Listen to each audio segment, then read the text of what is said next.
Hello my dear student of standard 9.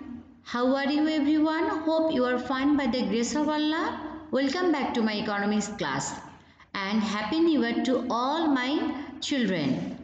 Today I will start chapter 6. At first look some picture. This is the picture of our country and they are the citizen of our country, and this is the picture of law. So our chapter name is the state, citizenship and law. At first, what is state? State in general sense, state is such an organization that has definite territory, population, well organized government and sovereign power. So can you tell me, is Bangladesh a state or country? Of course, Bangladesh is a state because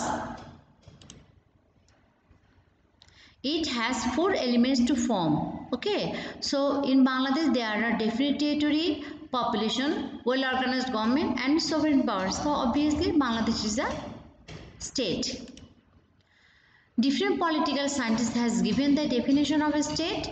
So according to political scientist, Aristotle has told that the state is a union of families and villages having for each end perfect and self-sufficing life.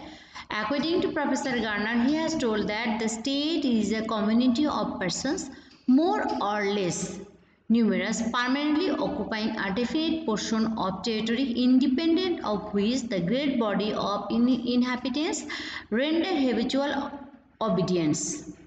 You have to memorize these two definition. Now elements of state.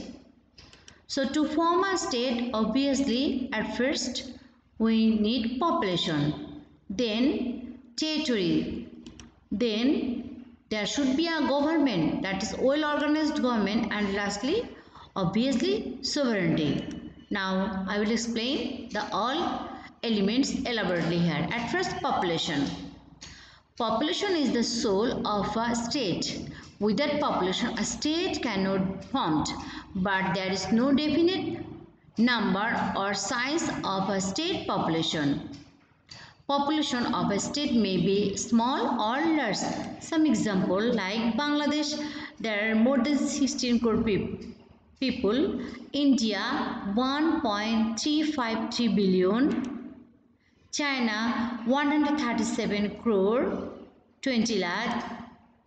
San Marino 30,000 according to 2015 and 33,225 according to 2018. But all these are sovereign state. Okay. And Nepal 28.09 million population according to 2018. And this is the picture of Vatican City. This is the smallest city-state in the world. This is the Greece city-state, also small, but Vatican City is the smallest city-state. Now territory. So territory means water, land and the sky over it. However, there is no definite boundary of territory to form a state. The territory of a state may be small or less in size. Example, Bangladesh, 1,47,570 square kilometer. This is Bangladesh. The area of Bangladesh is this. Now India, the territory of India is 32,87,590 square kilometer. China 9.597 million square kilometer. Vatican City is the smallest city, that area is 0.49 square kilometer, and San Marino 61.2 square kilometer. But all these are called state. This is the area of the Vatican City, smallest city-state in the world. This is China. Okay, large city or large state in the world. Singapore, the area of Singapore is 721.5 square kilometer. Now,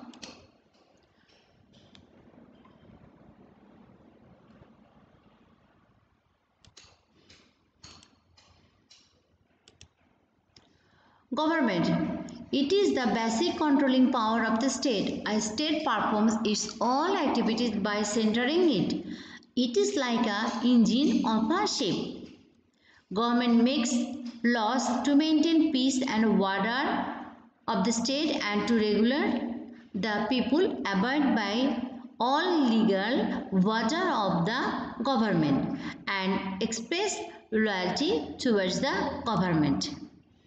According to Professor Garner, he has told that if we consider state as a body of a life, government is its brain. Now last element is sovereignty. The most important element to form a state is sovereignty. It is the highest and supreme power of the state. By dint of this power, the state remains top of all individuals and organizations. With this power, the state can give any command to anyone and can compel him to carry out the order. Due to this, the state remains free from any other state or power. That means a state remains free from any foreign pressure. It is needed to maintain peace, order and existence of a state. The sovereign power has both the inner and outer entity. By exercising the inner power, the state establishes its supremacy over all its citizens. An organization authority can exist over this sovereign power. The meaning of outer sovereignty is that the state will be free from the control and influence of outside government. So, we can tell that a state will not be formed for lack of any of these components. So, if a country contains all these four elements, that country will consider as a state. Now, can you tell why is Dhaka or London not called a state? We know that in London and Dhaka there are fixed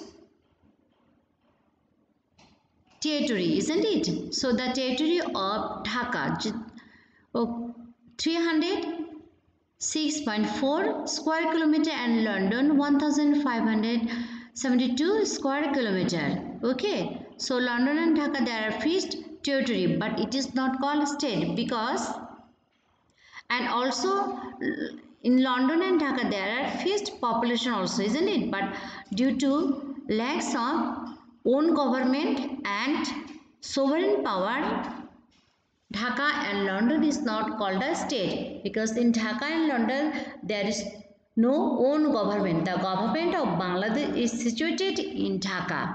Okay, and for Dhaka there is no own sovereignty or any sovereign power. So that due to lack of these two elements, Dhaka and London is not called a state. Understand everyone? So up to this everyone, stay at your home safely. Goodbye.